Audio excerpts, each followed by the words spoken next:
So last week I discussed 3 types of businesses, and after going over the videos, some friends of mine and a mentor in particular, he told me, hey, listen, it's okay, but you have to challenge yourself. So I thought about ways on how I could go ahead and challenge myself, not only in business, but to get better at what I do. If I want to be a leading business consultant, if I want to be a leading restaurant owner, a leading retail store owner, I'm going to have to challenge myself. So I decided to go ahead and devote at least 2 minutes each video, maybe 1 or 2 minutes, just to practice my Spanish. So I came up with a concept or an idea. Why not just use the first 1 or 2 minutes of each video just to practice, and I'll just recap last week or the previous video in Spanish. I hope it just sums up to about 1 or 2 minutes.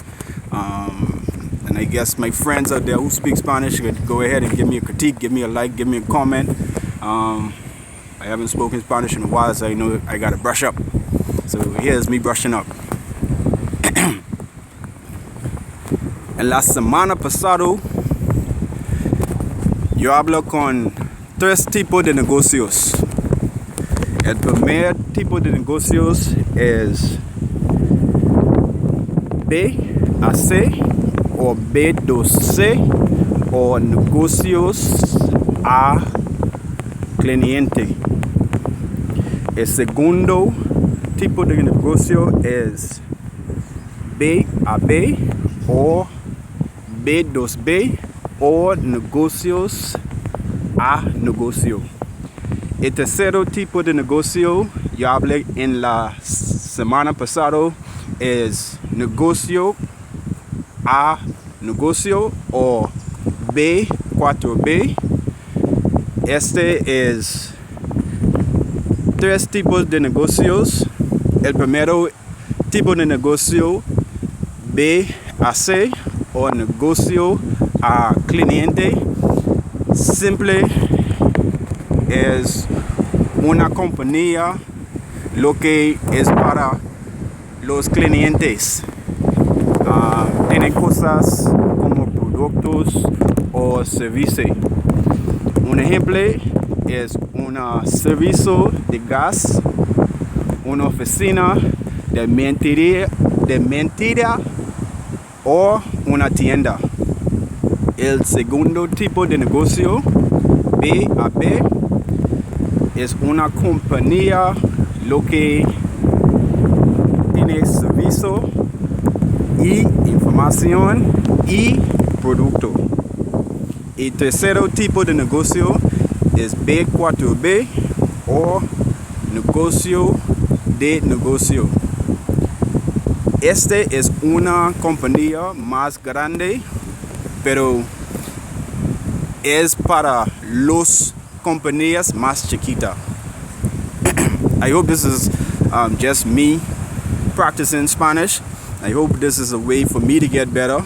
I'm gonna try to do this as routinely as possible, as much as possible, so I can spark up a conversation with those persons that are actually good at Spanish. I promise that the 4th type of business that I'm going to discuss will be C2B, customer to business. This is generally not a new concept. People in the United States do it a lot.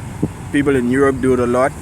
And we look at websites like TripAdvisor is a perfect example of how C2B actually works. You as a client, you have earning power, so you would go ahead and you would utilize that spending power to earn you money. So you go ahead and you be diligent and you be responsible in writing critiques or compliments on any platform or website similar to TripAdvisor, and usually you will get either a discount, a kickback, a rebate, or generally you may get a free trip or maybe a free meal if you're consistently critiquing or complimenting or trying to help our business to get better.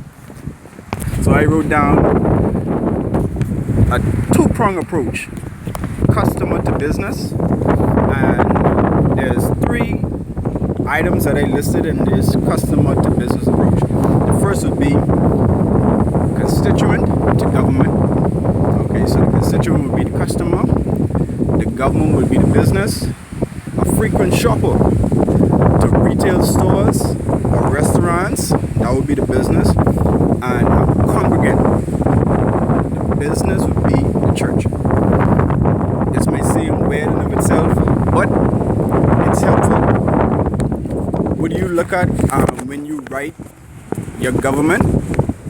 Essentially, you look for kickbacks. It's not bad, it's not illegal, it's totally legitimate. You can go ahead and ask for maybe a monetary advance from a politician, because that would be criminal and they'll be liable for maybe impeachment or arrest. So what do? In a constructive manner, you write your member of parliament or you write your senator and you say, hey, listen, here's some critique for my constituent that I'd like to be implemented. And if you do it consistently enough, if you do it routinely enough, and if you do it in a constructive way, definitely you'll get some favorable feedbacks. Similar to TripAdvisor, similar to any other websites that want to hear from clients and that are definitely trying to get your feedback. Another way to looking at the customer to business approach, you're a frequent shopper to a retail store. Definitely what you want to do is you want to get the person who is actually the patron to know you. Best way of doing that in a constructive way is to write a letter, give feedback. For example, IT companies in particular, when they do beta testing, at the bottom of every disclaimer they always ask for feedback, because any company that's doing business and they want to get better, they want to hear from their customers. That's totally relevant. In business, you want to hear from your customers.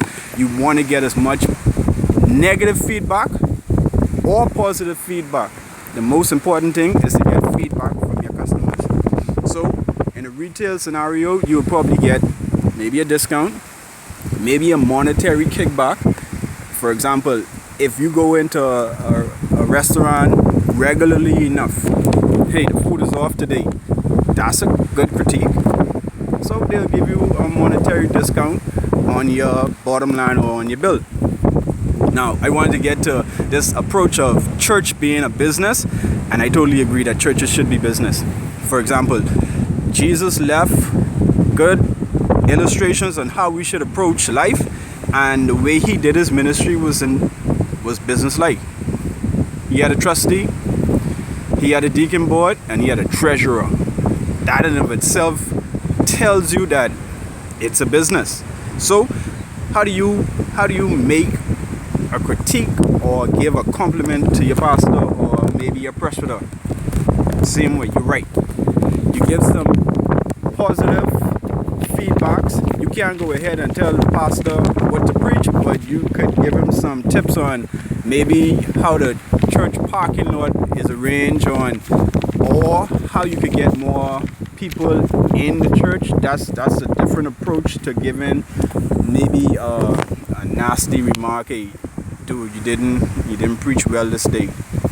But there are ways you can go ahead and make your voices heard, no matter what area of business you find yourself in, no matter how you look at business. Business is always evolving. There's nothing new under the sun. What I want to do is just give 4 positive tips that I got offline from a 26-year-old millionaire. He was asked, could you give us some advice on how we could be better at what we do? And here are the 4 tips that he gave. Build your personal brand fast. The second was monetize your network. The third was never stop learning. And the last one that I find to be very interesting, get over rejections. This is your boy once again at the beach. It's kind of breezy today, so I hope this video comes out pretty decent, and I definitely want to hear back from my Spanish critics. You're important. So let me hear from you. Let me hear what you think. I'm going to devote 2 minutes of each of these videos to practice speaking Spanish. I'm gonna venture out into doing one totally in Creole. It's new. It's different. I want to challenge myself. Get better.